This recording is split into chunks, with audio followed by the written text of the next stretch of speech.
Britain's referendum to exit the European Union came as a shock and has only worsened the tense political climate in Europe. Now everyone's asking, what happens next?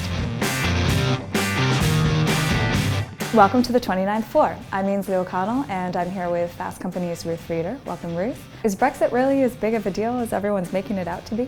It depends, but let's first talk about what the UK's participation in the EU means for the country. So being a part of the European Union allows the UK to sort of let people go between nations pretty fluidly. It also allows for certain financial relationships that are very advantageous. The UK is basically going to have to renegotiate how it deals with each country, and a lot of how that happens is going to depend on the EU. People have a lot of questions about how it's going to impact different industries. Maybe tell us a little bit about the changes that you see. Changes are happening, I think, but very slowly.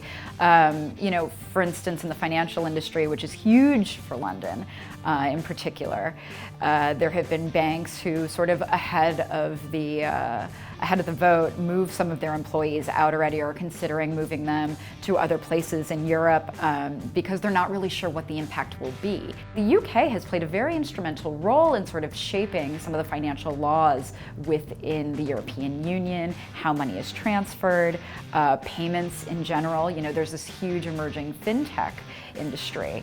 And London has really taken the charge there.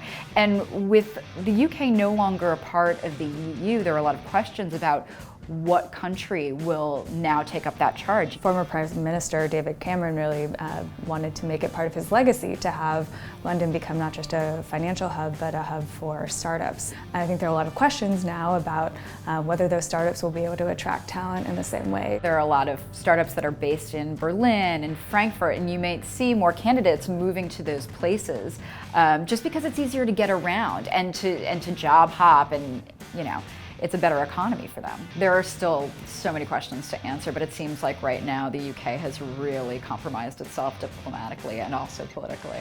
I think the big question is whether they've also compromised themselves economically and potentially for the long term. We want to know what you think. Is Brexit a complete disaster, or is there opportunity for US businesses? Join the conversation, #29thFloor.